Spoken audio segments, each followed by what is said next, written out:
Yesterday, first day of real practices, and boy, there were some casualties. Now, this is not out of the norm.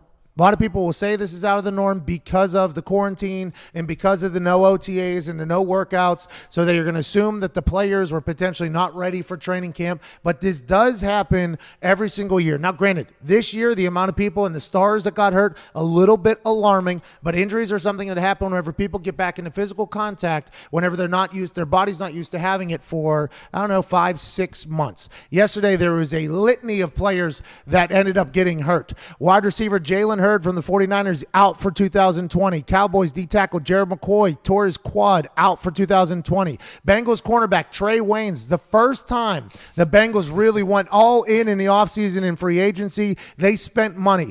Big ticket corner Trey Waynes, first day of training camp, out for 2020 with an injury. Cardinals cornerback Robert Alford out for 2020. Ravens cornerback Eamon Marshall out for 2020. Eagles D lineman, Jets wide receiver, Jags tight end, Chiefs tight end, Bengals wide receiver A.J. Green tweaked his leg. Eagles D lineman. There was a lot of injuries with a lot of big names, okay? Everson Griffin getting hurt, or not getting hurt, but getting signed by the Cowboys is a big deal now. Huge. All of a sudden because Gerald McCoy just got out. But there's a lot of injuries first day of training camp. And I would assume that a lot of the narrative has been, well, that's because there was no offseason and guys were locked up, which could be true, by the way. It's going to be very hard to find a place to do one-on-ones if you're an offensive lineman or defensive lineman, if you're not allowed to be in public with other people for a few months. So maybe some bodies weren't ready for it, but this is just the way the NFL is. And if you could stay healthy, you win games in the NFL. Ultimately, you got to obviously have good players. You got to have a great quarterback. You got to have good coaching. But if you can stay healthy, you will win games. That is all that matters. And if it's your big guys getting hurt, that's not good for your team's chances. A lot of big players got injured yesterday. I don't know how it's going to pan out. So is this why like elite guys like Clowney and AQ Shipley have held out until later in training camp because people will get hurt and then they'll just get picked up? You're going to get hurt inevitably. If you're going to get hurt, you're going to now. Oh man. There's going to be scientists and doctors that potentially and athletic professionals that are going to come after me for saying that. But I feel like if you're going to tear your Achilles in a non-contact situation in practice, that thing was going to go anyways. Okay. And I very much believe, like I am a guy who believes like if you're going to get hurt in training camp, you would have got hurt in a game. Like it's just, I feel like your body is either going to happen or not going to happen. Like that freak situation is going to happen or it's not going to happen. But it also, I mean, it limits risk obviously, but it also, if you're one of these older guys and you're missing training camp, you don't have to do the COVID-19 thing every morning. You don't have to go through hours and endless hours of meetings and this and sleep. It's just training camp is just a grind. Yeah. For me, not so much. I had a good time. I'd bounce around. I bounce around from meeting rooms. Like, how we doing here? Okay, team feeling good. How we doing? All right. I'll see you guys tomorrow. But for the guys that are banging into each other, man, even if you're a vet 10 years in and you're in the greatest shape, those first couple of days are miserable and you're just hoping your body holds up. A lot of people injured yesterday, as does happen every single year. A lot of people got hurt yesterday, which is normal whenever guys get pads on and get hit again. A lot of pretty mid-tier, big-tier names got hurt yesterday out for the season, but it feels like the NFL is going to go off without a hitch. Was it McCoy in Dallas who tore his quad? Yeah. Mm-hmm. Yeah. I hate that video. I felt terrible for him. Not only did he a great player for a long time, he tears his quad. He was kick sliding like he was he was the offensive lineman for his buddy who was just kind of working on it was almost like a warm-up type of thing, and bam, popped his quad. You feel terrible for a guy when he's basically giving a look to a teammate and he rips his quad off. Being a good teammate, by the way, which doesn't have to do as a big-time starter, big-name guy, right? There has been, I would assume, not at the Colts, but I've heard stories of guys refusing to participate in those warm-up drills for other guys to get a work in. So that guy's doing literally everything right, pops his quad out for the season. But feel terrible. They signed Everson Griffin, which was huge now. Huge move now if you look back on it. But those types of injuries, first day of training camp, they always happen. Now, granted, this year it's being a little bit more spotlighted because big name McCoy, but also because there's no OTAs, there was no workouts. This was the first day back after a quarantine. And I would assume some guys did struggle staying fit during this entire thing, finding fields to work on. But injuries always happen. What is it about that first day, AJ, that you don't know about your body, even if you've been playing football for a long, long time? Is it leverage? Is it balance? Is it you don't know if something's prepared? Like, what is it about that first day that always causes a bit of a problem for people? I mean, it's just different. No matter how many times you go through the first day in full pads, it's kind of uncomfortable. It's weird. It's hard to breathe. Everything you normally did for the 3 weeks leading up to it, like all the drills you've done, even 7-on-7, even 11-on-11 with no pads on, you can when you don't have to take people on, you don't have to hit people and wear pads. I don't know. Your body's just it maybe I don't know. I don't know what it is, but you don't have time to get your body like hardened. I talked about that before on the show.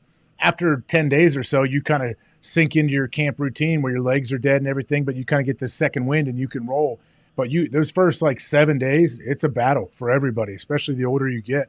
I feel like physically, especially mentally too, everyone goes through their different mental battles throughout training camp. But something about that first day, man, I don't know if it's just you're not used to getting hit and you're not used to hitting other people. It may have been 6-8 months since you've done that. That may be something. I think field turf plays a role in it. If you're practicing on field turf or not, I think there's more injuries there than on grass. But yeah, I don't know, man. Unfortunately, we're going to see more of them as more and more teams start hitting more. That's just the way it is. The sport is a naturally physical, violent, injury-prone sport. That's just what it is. Is there something to not being like, because there's a lot of players that talk about they have to hit somebody early to kind of get into the game. Like they kind of have to to wake them up. They have to kind of get in there.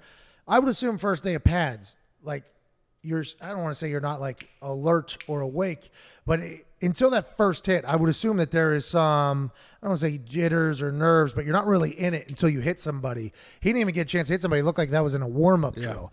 But is that something where you're maybe not ready for the contact yet, or you're not mentally there yet? Is there something to say about that first day of pads?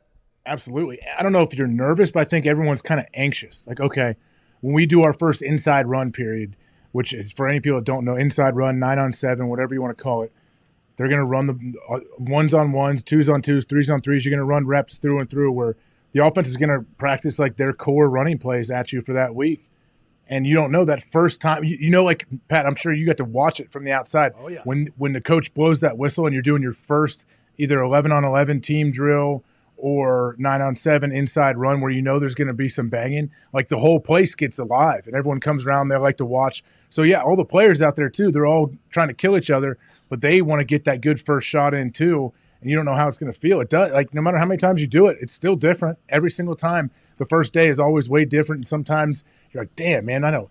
Why does my neck feel broke after my first shot I just gave to somebody? I hit the fullback or like different things like that. So you have to kind of feel it out and see how your body's going to react, especially on day one. How many concussions did you get on day one? 0. Be honest. Come on. Just tell us. You can say it. It's safe space. Just us here. Just us here. If I had fallen into peer pressure and wore a mouthpiece, I probably would have had a bunch of them. This show has been one that has promoted cigarettes. Oh, yeah. Yep. And now anti-mouthpiece gate is back from AJ Hawk. You firmly believe that mouthpiece is in the way because it loosens your jaw, you're saying. The mouthpiece loosens your jaw, which opens up the hole even more, which gives you're even more concussion proof. Is that your feelings? That is how you feel? I don't know any science behind it. I only know strictly from anecdotal evidence of myself. It worked for me to not wear a mouthpiece. I had much better energy. I could move around the field better. I could talk to my teammates and my coaches a lot easier. Don't have to keep doing this. Oh, take it back into my face mask. Oh, wait, or I have the big hangy downer deal. Yeah. Like, no, that's just too much work, man. And I feel like just find a way to hit people without a mouthpiece. I didn't wear a mouthpiece either, by the way. No big deal. Yeah, and you made some giant hits. I've seen your highlight reel. And helmet to helmet. I've gone helmet to helmet as well. What's the psychological effect on like the rest of the team when you see like a guy like Gerald McCoy or like a star get hurt in training? So it's always next man up is they'll be like, hey, we're prepared for this. We're prepared. Now is your time. We're happy it happened now, even though it was terrible. We have training camp. Now we can prepare some guys. This is an opportunity as opposed to an obstacle for us. I mean, there's all of those coaching points, but you got to remember training camp, even for like 4 or 5 guys on each team, training camp is not just for everybody else on the team. Training camp is let's get through this. Yeah. Like, I want to make this team. Yeah. I want to get through this. I want to be healthy. 4 or 5 guys on the team get to call the shots. Like, I'm not practicing today. I'm not doing this. You kind of earn your level to that. But everybody else is like, I don't want to say don't have McCoy to worry about. Like, we'll let the coaches and we'll let the GM handle that shit that we got going on. And hopefully the backup will be able to get in there. But everybody else on the team is like, I'm just trying to worry about my own shit here. I'm just trying to get through this without getting injured. Do you agree with that, AJ? That sentiment right there?